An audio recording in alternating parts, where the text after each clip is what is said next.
It's another Penguins Quickie from the Beaver County Auto Studios. Hello, I'm Dan Kingerski with the Penguins Quickie on Pittsburgh Hockey Now and Pittsburgh Sports Live. Why the Quickie? Because, well, sometimes they're just more fun. The big news of the Penguins day, Evgeni Malkin suspended one game, Olli Maatta out indefinitely. Let's get first to Evgeni Malkin as the Department of Player Safety handed down their punishment today.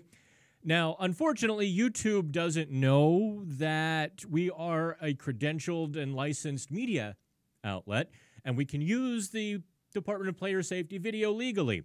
YouTube doesn't know that, so we can't actually show you the video. YouTube won't let you view the video if we put the video inside. So take my word for it. The Department of Player Safety said while they understand Malkin's contention that he only made glancing contact, you don't need to make contact because it was a stick foul.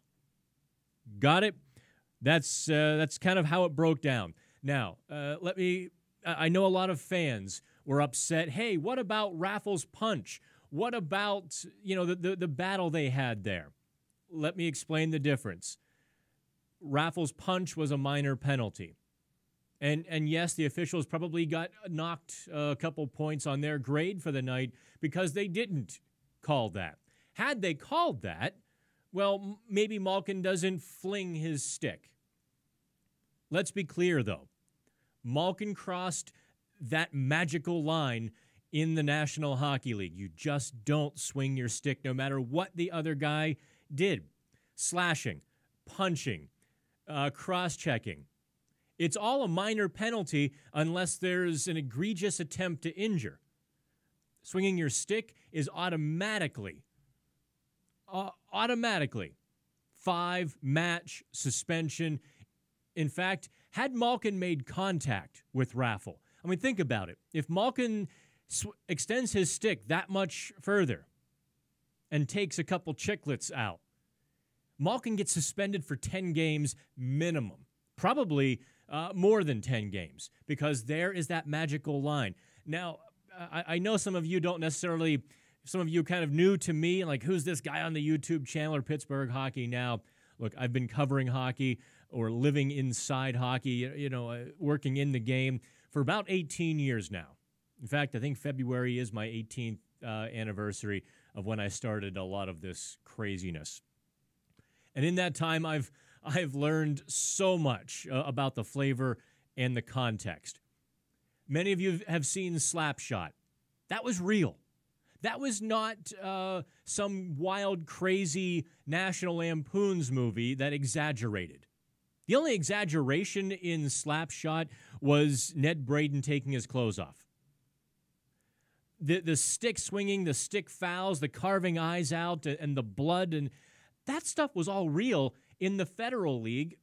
I think it was, or the Iron League or the Federal. I get the movie and the real life mixed up sometimes. But that was real for generations. And the NHL drew a hard line a long time ago. That would not be in their game. And so that stick swinging stuff is more than an inch over the line. It's a full 2 feet over the line, and Malkin crossed it. He got lucky. Now, let's talk about Olli Maatta.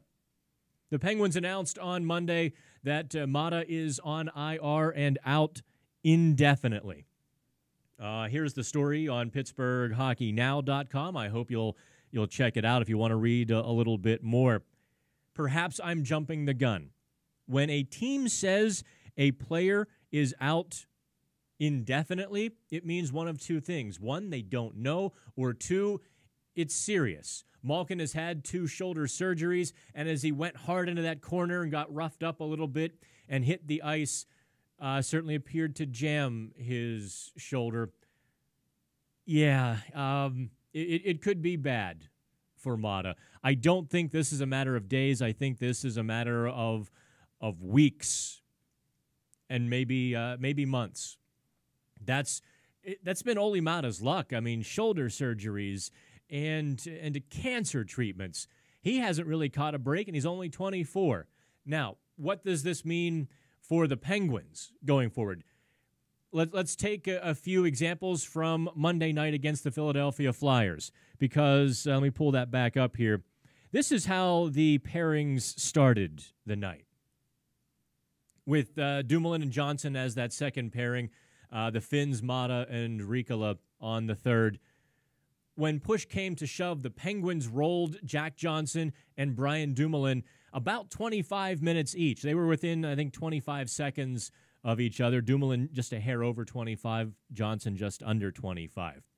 Those were the three that they relied on, Letang, Johnson, Dumoulin. They sheltered Pettersson and Riikola.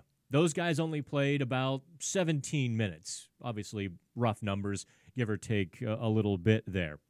What that should tell you is going forward, when Justin Schultz comes back, Johnson is going to be in the lineup, and I guess now Pettersson will be as well. But you'll see that probably that third pairing, Pettersson and Riikola. It's quite a shame for Riikola because Maatta and Riikola were really bringing the best out of each other. I thought Maatta brought the best out in his fellow Finn, and I thought Riikola, the rookie, brought the best out in Maatta. They've played some pretty good hockey. Fortunately for Penguins fans, you can dial down the hate to just a wee bit on Jack Johnson, and here's why. I mean, some of it was over the top. Like, the Penguins will never win anything with Jack Johnson. They can't win it all. Waive him now. It was a little bit over the top, this week. Johnson is not a puck-moving defenseman. He's a defensive defenseman. And he's been playing on his offside, his backhand. So you've taken a marginal puck mover and put him on his backhand. The Penguins really didn't have a choice in this matter. Because of the other defenseman left, he was the best one to do it. And he's sucked it up, and he's done it. Now with Justin Schultz coming back to the lineup, Johnson will go to the left side, probably with Justin Schultz, unless the Penguins put Johnson with Chris Letang. Don't forget, all of you analytics lovers, that Schultz played with Letang for a handful of games earlier in the season, and his Corsi and his scoring chances, those went above 50%.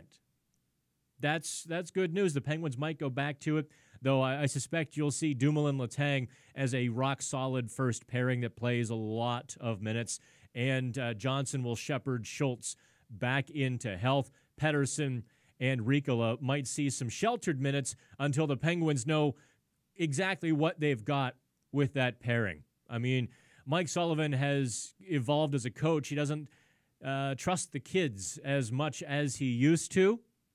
And so I think you'll see him have maybe a little bit of distrust of Pettersson, Riikola, two young guys, not a lot of experience, until they prove themselves. So that third pairing will have some sheltered minutes. Unless they surprise us all. No, they won't surprise us all. I think we'll see a trade on this one coming a mile away because there just aren't many defensemen on the market. There aren't many right-handed defensemen on the market, especially. Though the Penguins do have now $4 million to play with, pending Olli Maatta's status and situation. But you can take a deep breath on Jack Johnson, put him on the left side. He'll be a bit better for you. Though I don't expect that will stop the Twitter machine from piling on just a little bit. All right, with the Pittsburgh Sports Now, Pittsburgh Sports Live, and Pittsburgh Hockey Now Quickie, I'm Dan Kingerski.